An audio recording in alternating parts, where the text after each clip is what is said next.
Há lugares no mundo onde o tempo parece ter parado, cidades inteiras deixadas para trás, casas vazias, escolas silenciosas, hospitais cobertos por poeira e abandono. E em meio a esse silêncio, há histórias. Histórias que sobrevivem nos sussurros do vento, nos objetos deixados para trás, nas marcas que o desespero nunca conseguiu apagar. Hoje, você vai conhecer relatos de terror vividos por pessoas reais em cidades fantasmas, lugares que parecem esquecidos por todos, menos por aquilo que jamais partiu de lá. Prepare-se para adentrar a escuridão do esquecimento, porque nem tudo que está abandonado está vazio. Primeiro relato: Gabriel era um fotógrafo especializado em ruínas e lugares abandonados.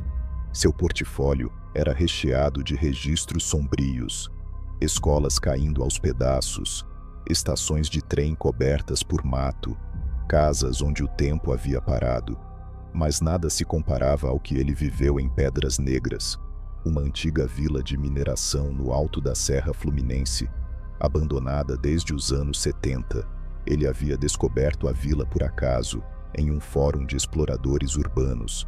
Diziam que o lugar era acessível apenas por uma estrada de terra, coberta de neblina, e que ninguém morava lá há mais de 40 anos. Perfeito para suas fotos. Chegando à entrada da vila, Gabriel já sentiu algo estranho. Não era apenas o silêncio absoluto, era uma pressão no peito, como se o lugar estivesse esperando por ele. As casas eram pequenas, de pedra escura, cobertas por musgo. A igreja tinha a torre quebrada e o sino pendia torto. Tudo parecia congelado no tempo. Ele começou a fotografar. Foi então que viu, através da lente, algo que o fez congelar. Uma figura parada na janela de uma das casas. Um homem velho, com roupas de época, olhando fixamente para ele. Gabriel baixou a câmera e olhou de novo. A janela estava vazia. Pensou que era uma ilusão. Seguiu fotografando, mas a figura apareceu de novo, em outra casa, depois, na entrada da igreja. Cada vez que ele olhava diretamente, sumia, mas pela câmera, estava lá. O medo começou a crescer. Gabriel resolveu ir embora. Mas quando voltou para o carro, percebeu algo terrível. A estrada havia desaparecido. Não havia mais sinal de entrada, nem marcas de pneu. Era como se nunca tivesse vindo por ali. O mato engolira tudo. Tentou caminhar de volta usando o GPS, mas o sinal estava morto, e ao olhar para trás, viu a cidade mais próxima, como se estivesse se movendo, como se as casas estivessem lentamente cercando-o, fechando os caminhos. Desesperado, ele gritou, e então ouviu uma voz, quase sussurrando, atrás dele: "Você tirou o que restava de nós. Agora você pertence a isso também." A última coisa que Gabriel se lembra é de correr sem direção e acordar dias depois numa estrada, coberto de arranhões e barro. Nunca mais voltou. E o estranho é que, nas fotos do cartão de memória, não havia nada, nenhuma imagem da vila, apenas fotos dele, olhando assustado, e alguém atrás. Alguém que ele nunca viu pessoalmente. Segundo o relato, Santa Beata era um daqueles povoados esquecidos no meio do sertão, cercado por um vasto vazio de terra seca, onde as estradas de chão levavam ao nada. Diziam que nos anos 30, o local prosperou com a instalação de uma estação ferroviária e uma fábrica de couro. Mas uma praga, seguida por uma grande seca e uma série de mortes estranhas, fez com que a população abandonasse o vilarejo de um dia para o outro. Décadas depois, Jurema, uma enfermeira aposentada, decidiu retornar ao povoado onde nasceu para reviver as memórias da infância. Ela acreditava que a solidão do lugar traria paz, mas encontrou tudo, menos paz. Ao chegar, viu que Santa Beata não tinha sido tocada pelo tempo. Era como se as casas estivessem esperando. Os móveis ainda estavam nos lugares, os quadros pendurados, uma xícara ainda em cima da mesa da antiga padaria. Aquilo a inquietou. Parecia um cenário montado. Na primeira noite, Ouviu batidas suaves na porta. Achando que fosse algum curioso ou invasor, pegou um lampião e abriu. Mas não havia ninguém. Apenas pegadas, pequenas, descalças, levando até a antiga escola. Jurema foi até lá. Ao se aproximar, ouviu vozes infantis, risadas, cantigas. Mas a escola estava em ruínas, sem telhado e tomada pelo mato. Mesmo assim, as vozes continuavam e vinham de dentro. Ao entrar, viu as carteiras no lugar, as lousas limpas, uma professora com vestes antigas, virando-se lentamente para encará-la. As crianças sentadas, imóveis, nenhuma expressão, nenhum som, tudo paralisado. Quando Jurema recuou, a professora caminhou até ela, flutuando, e disse, com uma voz que não combinava com seu corpo: "Você voltou. Agora ninguém sai." Jurema correu de volta à casa, pegou sua mochila e tentou sair pela estrada. Mas a cidade parecia girar em círculos. Ela andava, e tudo levava ao mesmo ponto. As casas, sempre à direita, o mesmo poste quebrado, o mesmo cachorro morto na calçada. Ela ficou ali por 7 dias, ou pelo menos achou que foram 7. Foi resgatada por um grupo de exploradores que a encontrou vagando, desidratada, repetindo a mesma frase: "As crianças, elas não me deixam ir embora." Hoje, Jurema vive num abrigo, em silêncio. Nunca mais falou de Santa Beata, mas à noite canta cantigas de roda, em voz baixa, como se ainda estivesse lá. Terceiro relato.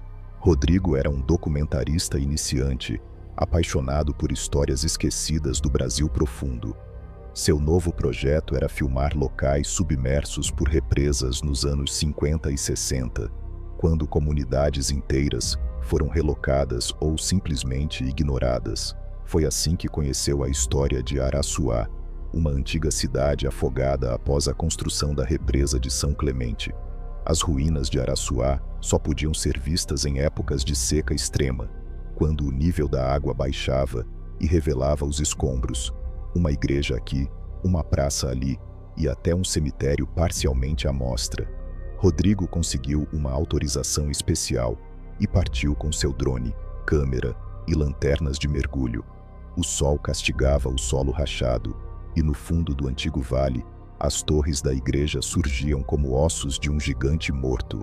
Ele explorou o lugar com cuidado, filmou imagens belíssimas e tristes, mas ao entrar nos restos do que parecia uma escola, sentiu algo estranho.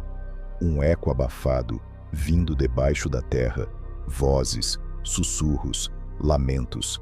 Achando que podia ser um animal ou um bolsão de ar, cavou um pouco e descobriu uma escada de pedra, levando a um porão. Lá dentro, encontrou o que parecia ser um antigo abrigo antiaéreo, construído precariamente. No chão, livros infantis encharcados e fotos queimadas. E algo mais, uma porta de ferro com marcas de unha, por dentro, como se alguém tivesse tentado sair com desespero. Rodrigo recuou, mas a porta bateu sozinha atrás dele. As luzes falharam, e no escuro, vozes começaram a chamá-lo. "Volta, Rodrigo! Volta pra cá!" Quando conseguiu acender a lanterna, a sala parecia menor, as paredes mais próximas, e em cada canto, olhos. Ele correu, saiu tropeçando, com o som de passos atrás dele, mesmo quando olhava e não via ninguém.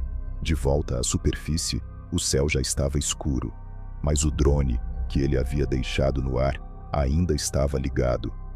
Ao revisar as imagens, viu o momento exato em que entrou na escola, e por alguns segundos, uma multidão de silhuetas encharcadas aparece atrás dele, sem rosto, apenas observando. Quarto relato. Alice era uma arqueóloga experiente, acostumada a trabalhar em terrenos hostis e remotos. Quando recebeu um convite para acompanhar uma escavação em um antigo povoado indígena que havia sido convertido em vila jesuíta no século XVIII, ficou intrigada. Segundo registros locais, o local era chamado de Campo das Almas e desaparecera misteriosamente do mapa por volta de 1850. O problema? Ninguém conseguia localizar suas ruínas com precisão. Várias expedições haviam retornado de mãos vazias ou interrompidas por acidentes estranhos, como quedas, surtos de pânico e desaparecimentos. Mas Alice confiava em seu instinto. Guiada por um velho mateiro, ela adentrou a mata fechada e, após 2 dias, encontrou algo que ninguém havia visto em mais de um século. Colunas de pedra cobertas por símbolos indecifráveis, cruzes enterradas de cabeça para baixo e uma capela de madeira ainda de pé, embora coberta por cipós. Ao entrar na capela, notou que o interior estava fresco demais, mesmo com o calor sufocante do lado de fora. No altar, uma ossada humana em posição fetal, como se tivesse se encolhido ali para morrer. Naquela noite, acampada próxima ao local, Alice ouviu os sons. Primeiro, cânticos, depois, gritos e, por fim, murmúrios próximos demais. Ao acender a lanterna, viu que o chão ao seu redor estava coberto por pegadas, mas não pegadas comuns. Elas pareciam de pés descalços, pequenos, e estavam todas viradas na direção da sua barraca. Saiu correndo, tropeçando na lama. Quando olhou para trás, a capela parecia viva, as velas acesas, a porta batendo sozinha, e no batente, uma silhueta com um capuz, sem rosto visível. Alice foi encontrada horas depois, em estado catatônico. Repetia apenas uma frase: "O padre ainda prega, e eles ainda ouvem." Quinto relato. Beto era um velho pescador acostumado a lidar com marés traiçoeiras e lendas costeiras. Morava sozinho, num vilarejo modesto ao norte do Pará, quando ouviu, por rádio, um boato. Uma antiga vila de pescadores chamada Praia dos Esquecidos havia reaparecido depois de décadas submersa por causa de uma mudança nas correntes marítimas. A vila tinha sido abandonada nos anos 70, após uma sucessão de tragédias, sumiços no mar, crianças doentes, redes vazias.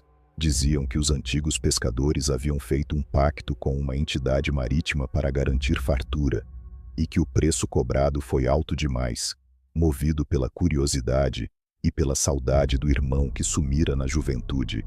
Beto partiu em sua canoa, cruzando a costa até avistar a faixa de areia e as ruínas que emergiram entre os mangues. Era como se o mar tivesse recuado para expor os pecados da vila. Ancorou e explorou a praia. As casas de madeira estavam afundadas até a metade na areia, mas intactas. Um barco velho ainda estava preso no cais podre, com velas rasgadas. Mas o que mais chamou a atenção foi a igrejinha, com uma imagem de santa perdida e uma inscrição apagada na fachada. Lembrados por ela, esquecidos por todos. Beto ouviu um canto vindo do mar, baixo, melódico e familiar, a voz do irmão. Correu até a água e viu à distância a silhueta dele, sorrindo, em pé sobre uma formação de pedras. Entrou no mar, chamou por ele, mas quanto mais nadava, mais longe a figura ficava, até que percebeu, estava cercado de pessoas, no fundo, olhos abertos, corpos flutuando lentamente, e uma mulher, com pele azulada, cabelos longos como algas, que o observava debaixo da superfície, como se esperasse um aceno. Beto voltou nadando em pânico. Na praia, as marcas dos pés estavam ali, várias, indo e vindo da água, mesmo ele estando sozinho. A vila estava escura, e o céu estava coberto de aves que não se moviam. Dias depois, a canoa de Beto foi encontrada à deriva. Dentro dela, uma rede de pesca e um pedaço de corda amarrado, como se alguém tivesse sido puxado dali. Seu corpo nunca foi encontrado, mas em noites sem lua, moradores dizem ouvir alguém assobiando no mar, e a imagem de um velho pescador parado na beira d'água, chamando o irmão. Sétimo relato. Márcio trabalhava há anos transportando suprimentos para comunidades ribeirinhas e canteiros de obras no meio do Amazonas. Era experiente em trilhas isoladas, travessias de balsas e atalhos fechados pela mata, mas nunca tinha ouvido falar da vila de Iandemirim, até que um homem, aparentemente um engenheiro, contratou seu serviço para levar equipamentos até lá. É uma vila esquecida, Mas ainda há gente lá. Precisam de ajuda. A estrada é pouco usada, mas existe, dissera o homem, com olhar sério. Márcio partiu com seu caminhão carregado. A estrada indicada era de terra, estreita e quase apagada pela floresta. Árvores tombadas, lamaçais, pontes de madeira que pareciam prestes a ruir. Depois de horas, encontrou um letreiro quase apagado. Iandemirim, bem-vindo ao refúgio da terra. A vila parecia morta. Casas de madeira com portas escancaradas, redes penduradas ao vento, brinquedos jogados nas varandas. Mas nenhum som de gente. Apenas o som constante de folhas, galhos e... algo parecido com respiração, ao fundo. Desceu do caminhão e chamou. Ninguém respondeu. Quando entrou numa das casas, viu pratos ainda sobre a mesa, copos com água turva e uma panela no fogo, ainda morna. Era como se os moradores tivessem acabado de sair, ou fugido. No centro da vila havia uma pequena igreja com o símbolo de uma serpente envolta em folhas, esculpido em madeira. Ao empurrar a porta, viu o altar coberto por panos brancos e um cheiro forte de algo queimado.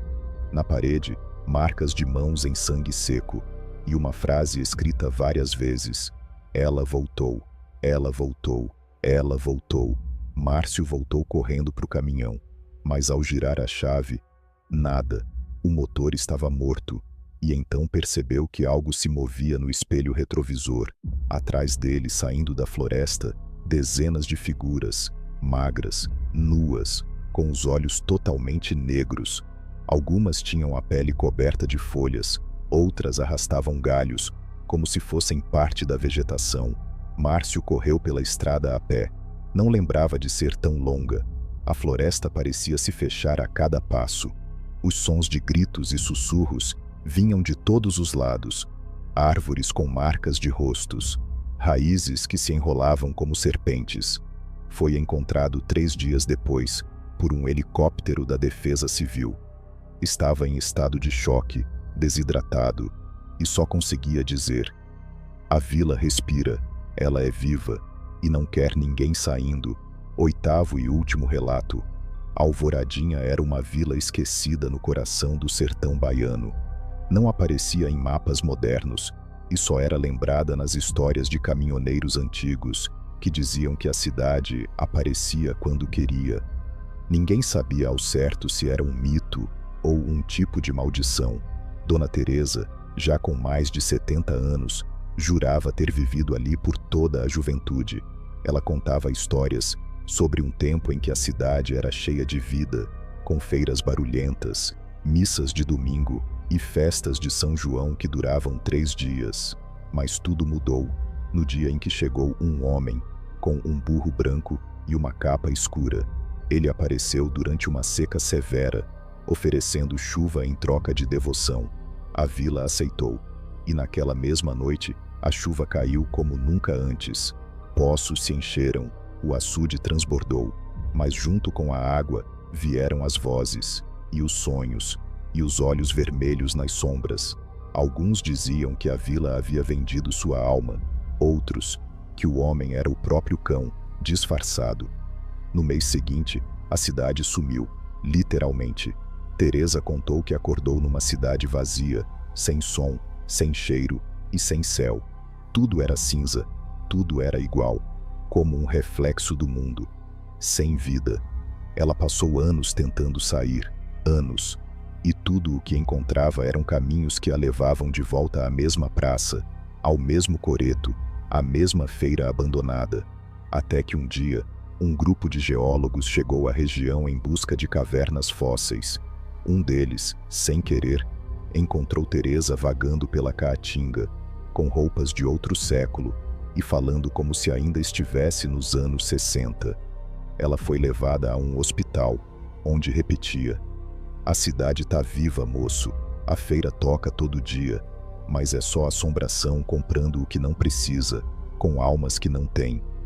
Hoje, Alvoradinha voltou a sumir, mas moradores dos arredores juram que em certas noites de céu limpo é possível ouvir, ao longe, o som de uma sanfona e fogos estalando, como se a festa nunca tivesse acabado.